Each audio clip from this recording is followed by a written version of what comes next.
All right, so for references, whenever doing anything that involves real life, I always personally recommend to get some references on whichever project you're working on. You know, sometimes when we try to recall a certain idea or a certain theme, sometimes the mind can kind of muddy up all the good details. So, definitely having some references is always important. So for my references today, I used these three here. So for the first reference, I guess we'll start with the one on the left here. I thought this was really cool because I actually used to do this as a kid with my own railroad set. So I used to kind of have it go all along throughout the house. So I wanted to recreate that somewhat within this scene here. I like this one because it doesn't just have all the twists and turns that are fun, but it also has it, you know, going up the stairs as well too. So I knew when I wanted to do this that I wanted something that was similar like that, where I can kind of have it going through the whole room or throughout the whole play set. So that's definitely an element that I wanted to take from this piece and then incorporate it into the scene here. Then as we look at the reference in the middle, I like this one because it kind of gave me an idea of not only just the colors that it used, but you know, all the kind of toys that is set up or how they kind of set up this little city here. So I wanted to kind of get a few ideas from that, and then also again stay true to that plastic color that was very popular within the 90s and the early 2000s. And this last reference here, this is really just for palette use, just for colors. So I wanted to make sure that I stayed within that color range. So I tried to always refer back to some of these images here to make it a little bit more realistic.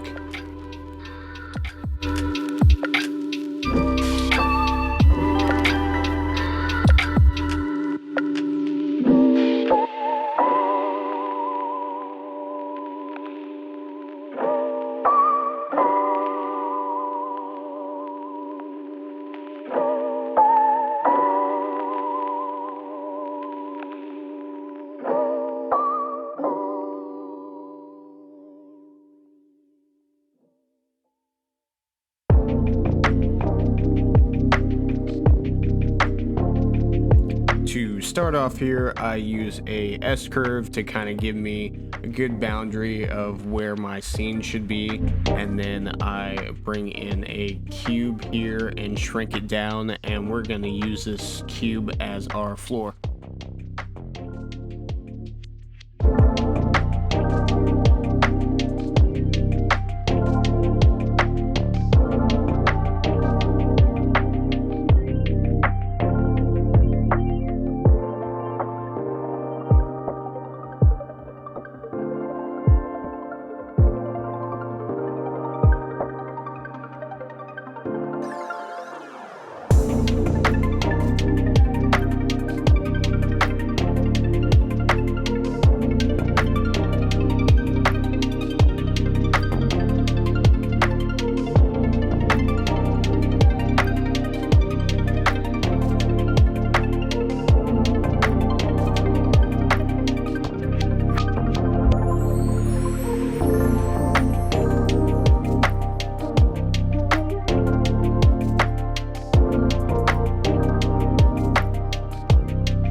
And a helpful tip whenever you are starting a project and you're looking for different materials, don't be afraid to look elsewhere besides the Cinema 4D asset library. I constantly use Quixel Bridge, as you can see here, so feel free to kind of thumb through all the different either materials or colors or even maps in general to kind of find something that you personally like or something that works within what you're trying to go for.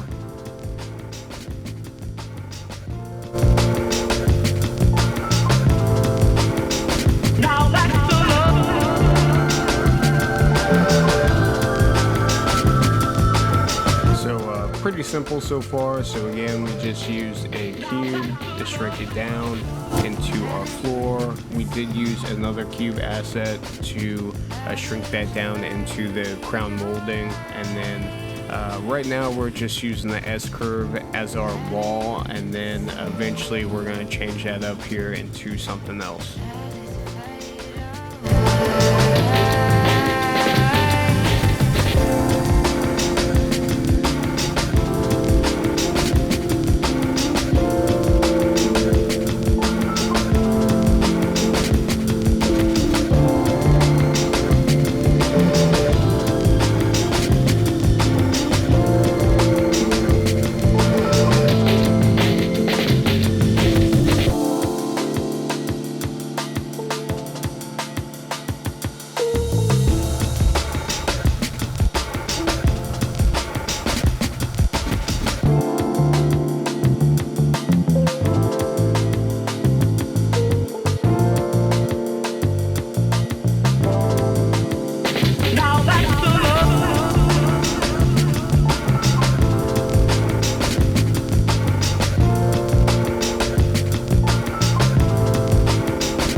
For lighting, I started off with a dome light here, and then I hopped over to Grayscale Gorilla. I was kind of looking through their HDRIs for a while. Decided to go with this one here.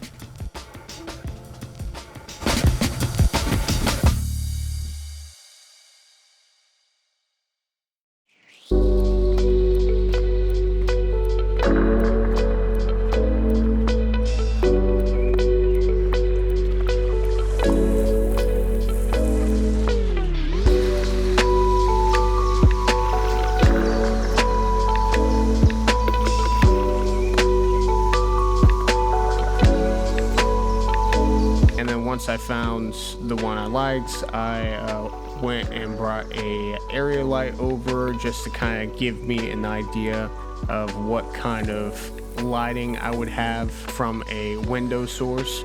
So I just kind of set that up here. Again, I'm just playing around with things at first, and then I will eventually kind of adjust it as I go, or depending on what I want to do as far as the scene goes.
Then at this point, I think I end up ditching the area light, end up going with a spotlight instead, and then going over to Grayscale Gorilla, finding one of these really cool looking windows here. And for those who aren't familiar with gobos, gobos are really cool because they kind of give you the same effect as a window would without having to deal with actually constructing the window, pushing the light through the window. So this is a little bit more simple and you can kind of control it a little bit better that way.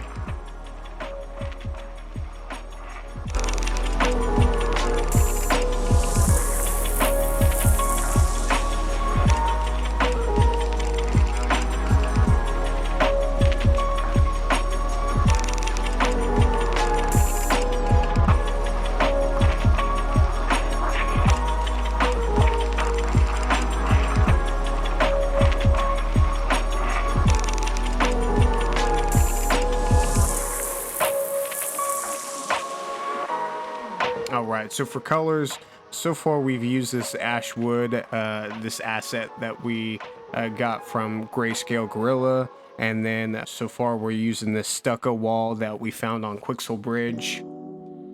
I decided to go with a little bit more of a darker tone wood because with all these plastics and all these colorful pieces, I think the dark wood would be a really good almost like backdrop for the colorful plastic, and I think it would kind of make it pop out a little bit more. So I decided to go with that as far as the floor.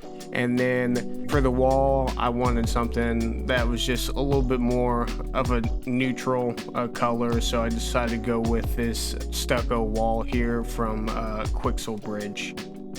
So with setting up this carpet here, I'm going to bring in a cube, of course shrink it down, elongate it a little bit, and then we're gonna find a really cool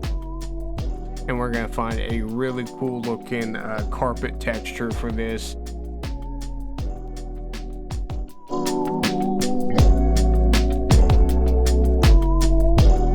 For this carpet, we're going to do a slight twist to it. I'm actually going to go search online for a few different options for different play rugs. I know when I was a kid, I had the play rug where you had all those different roads and water, and some of them had like buildings too. So I wanted to bring that in because it kind of goes with the same era that we're going for in this scene. So the way I did this is I actually pulled up this shader graph here, and then as we see this image here, I went ahead and found the image I liked online and then just hit edit image, and then I inserted the image in here and then hit reload, and then boom, here we go.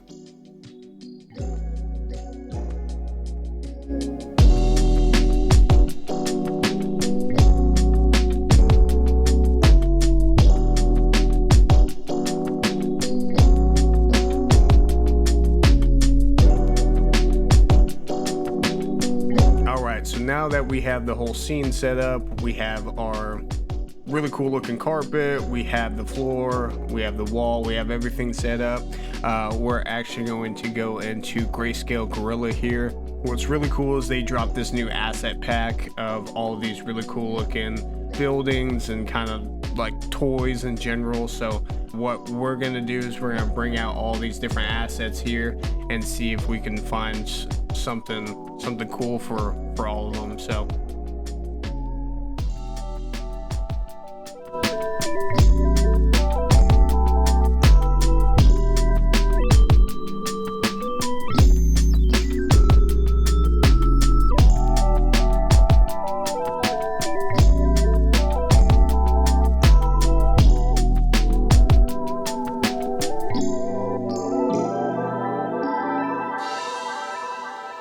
in the beginning stages here, I kind of just look through all of these.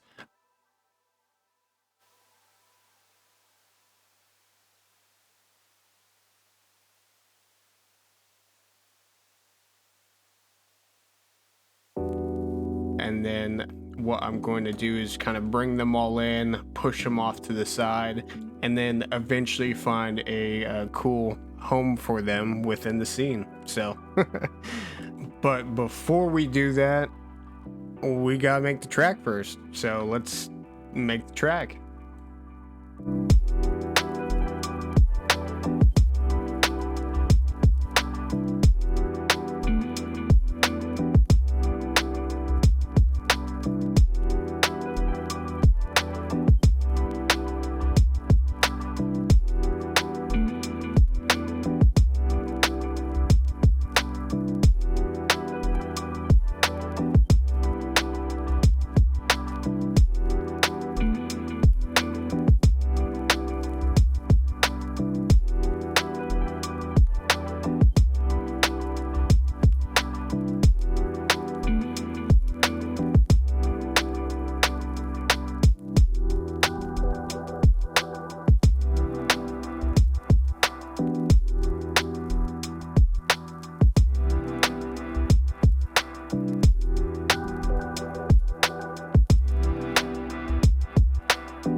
All right, so about here, I want to start doing the elevation aspect to it, but I think what was really important is I had to kind of also make it make sense at first. Eventually, we go pretty crazy, but at first, I wanted to do something that would be a little bit more lifelike, something that a kid would actually use, or something that a kid would actually do. So, for this little ramp here, we decided to go with a few different crayons and blocks and books. And so, because essentially that's the access of what kids would have, is all these books and crayons. And so, of course, to kind of create that ramp, they would put in all the different things that they had access to. So I decided to go on with a little bit of crayons, some books, to actually lift the track up to give it some elevation.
So at this point, the recording software completely shut down. So what I ended up doing was I actually put a displacer to the carpet here to kind of make it a little bit more realistic. I know with some of those carpets, they can kind of get crumpled up quite a bit, especially as kids kind of play on it or like continue to abuse it. So to make it a little bit more realistic, I brought in a displacer to the carpet, which kind of gave us a little bit more like bumpiness or unevenness, if that's even the word. So it gave us a little bit more bumpiness and a little bit more realism to the actual carpet.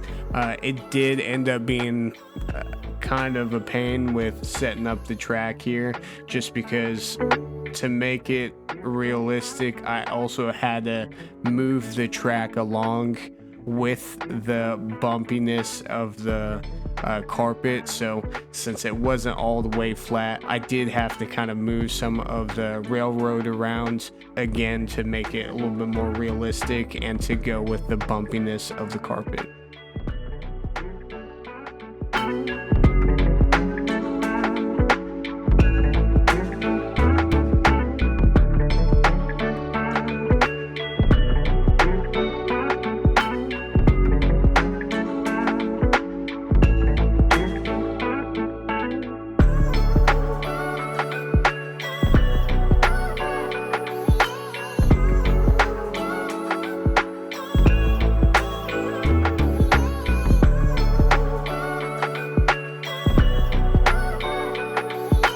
So the first toy I bring on is actually this factory set here. I didn't exactly know where I wanted to kind of start out with, so sometimes what I do is I'll just kind of bring in a placeholder, play around with it a little bit, and then just see what I like. Most of the times I don't go with the first thing that pops in my mind. I just usually play around with it and kind of see what works and doesn't work, and then, you know, just take it from there.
Yeah, this part I did not know what I wanted to do, whether I wanted to extend the carpet a little bit more or make a different carpet or completely make something completely different altogether. So I ended up going with one of these plastic tables that kids have. It's not necessarily a table, but it's just kind of like a surface area to play on. So I'm sure kids nowadays don't have that, but definitely when I was a kid, we had those big plastic surface tables. So I decided to kind of use that as another spot in the scene, and then also to kind of give us that elevation. I had this really cool idea to maybe put some of the city blocks on the table here, and then to actually make a skyline out of it. I decided to go in that direction and see where it led me to.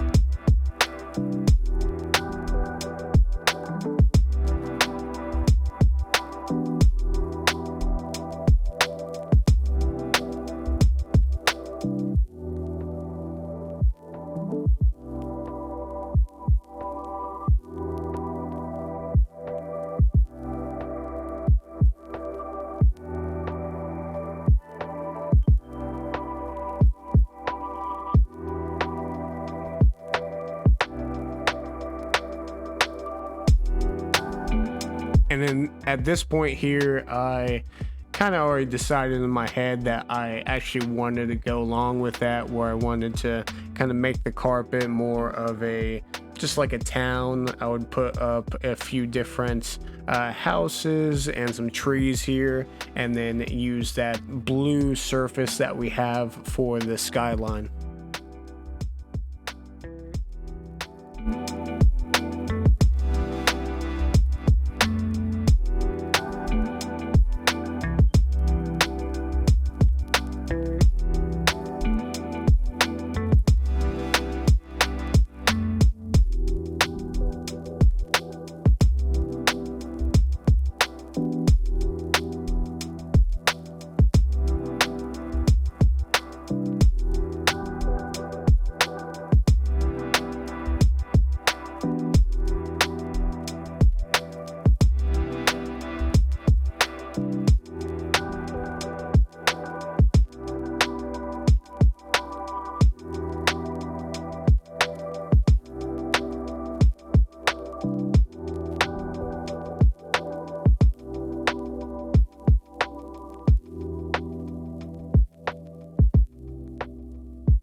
And then here, I thought of a really cool idea of maybe bringing in a boat here and then bringing in some blue cloth texture to kind of simulate the ocean. So I just thought that would be a nice touch. Eventually, this would be a bridge over here connecting these two tables together, and then you would have the boat in the water underneath the city. So I thought that would be, a little creative and, something that a kid might think of. So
I think when I look at this project as a whole, I definitely don't think this is a setback, but one of the biggest things I ran into was how difficult or just how time consuming in general this track would be, especially as we start to get a little bit more crazy here. The elevation will eventually go up on the track, so I will have to kind of do this by hand and try and fit the pieces together as best as possible to make sure that, you know, it's not colliding with another object, that it's actually fitting into the piece like it's supposed to. But all in all, I think the majority of the time spent doing this project was actually lining up the track or figuring out what I wanted to do with the track. And then eventually, I think the city and all the colors I used just became secondary to the track.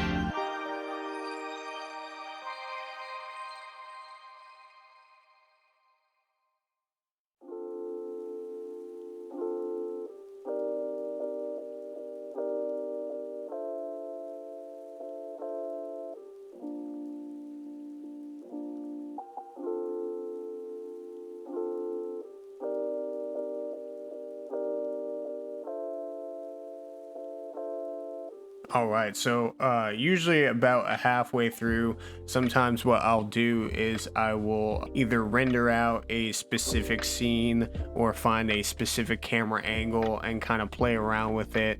But for this one, it looks like I just took screenshots with my phone, real professional. So I took a few screenshots just to, again, kind of see what it would look like as far as rendering goes, what cool looking camera angles we can get out of it. But also, too, I want to kind of make sure that what I'm setting up is going to be, somewhat aesthetically pleasing, or I kind of use something that is unique, or I can kind of create something within the scene that would give you, as the viewer, a unique perspective. So sometimes halfway through, I'll just try to see what I have going on, and if I don't have anything, I'll sometimes adjust the scene depending on what it is needing or what it's lacking altogether.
cloth, not simulation, but just like a cloth texture here. So I just use a plane, throw in a displacer, I kind of play around with it a little bit, and then I find this really cool looking texture from Grayscale Gorilla, and then just pop it in there. And so that will be our water texture for the scene.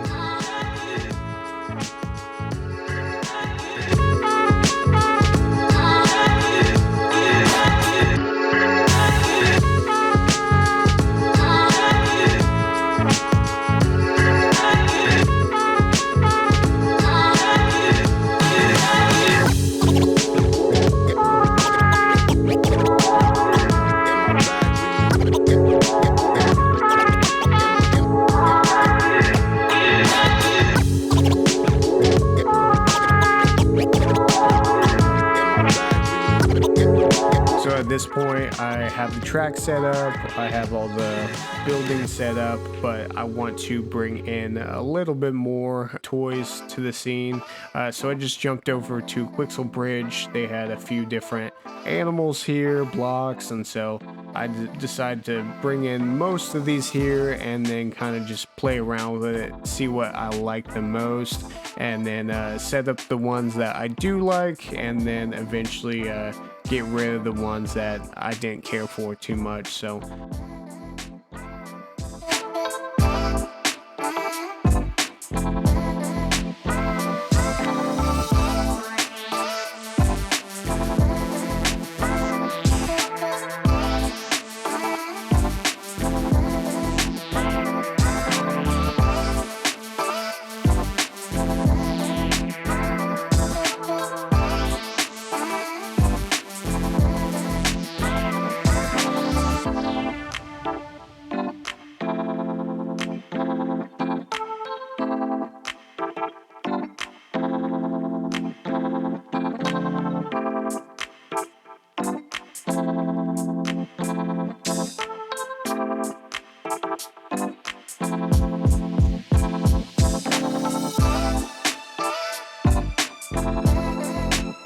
and just a friendly reminder, remember whenever bringing in anything from Quixel Bridge to always adjust those colors before rendering.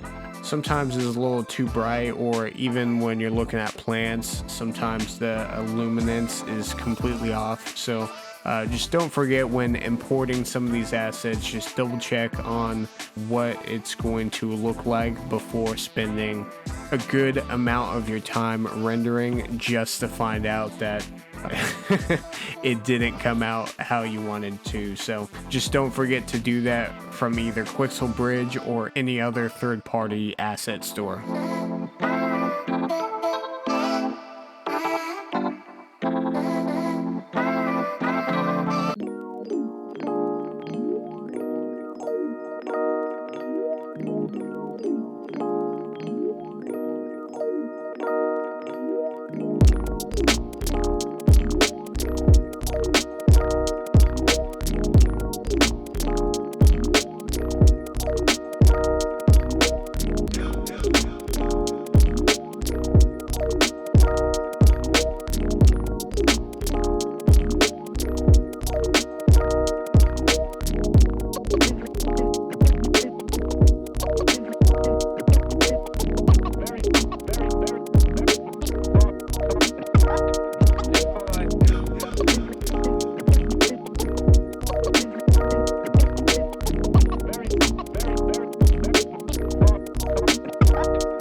Now with the city here, again, I know that I want to find those really cool looking color plastics. So Grayscale Gorilla has a few different options when it comes to these bright plastics. So I just bring them into the scene here and I play around with them to see what I like the most.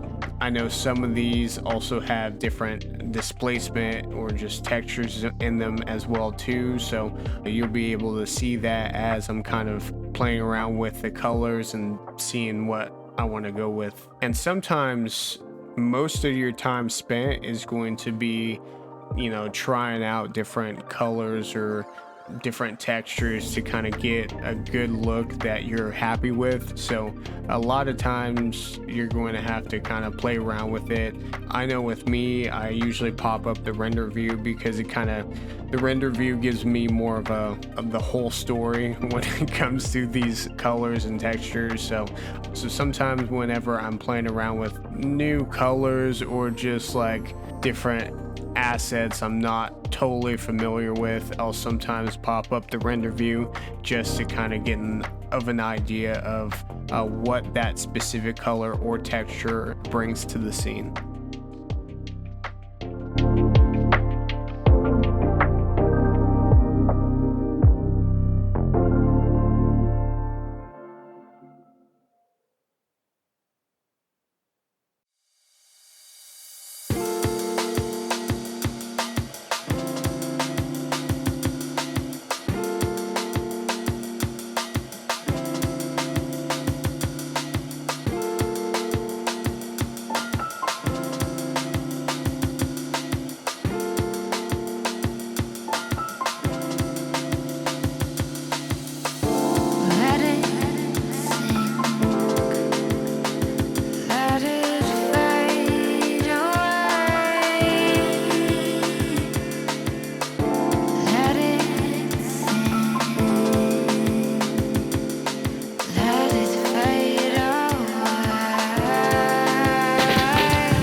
here I thought it would be kind of cool looking if I brought in a airplane here, and then also brought in a few different cloud assets as well too. Just make it a little bit more fun, or even just make the scene a little bit more dynamic. So I use this cylinder here and shrink it down to use as almost like a string, as if the plane and the clouds were being held up by the string that was either tied to the wall or tied to a hook that was on the wall. So I just thought that would be kind of a neat thing to kind of add in, just to bring a little bit more life into the scene.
pretty much wraps up the video. So within this video here, we made this really cool looking playset.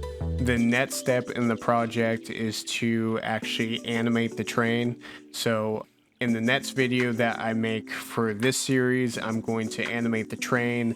It's going to, go along the track here and then eventually go into the tunnel at the end of the track. So in this video, we made the scene, and then next one coming up, my goal is to make a really cool looking animation with both the train and the scene as well. So hopefully I can get that out to you guys here soon. Other than that, that's the end of the video. As always, thank you for watching. Feel free to send me a comment, or if you have any questions, feel free to shoot me a question as well too. I'll definitely answer it for you guys. But other than that, that's the end of the video, and you guys have a good one.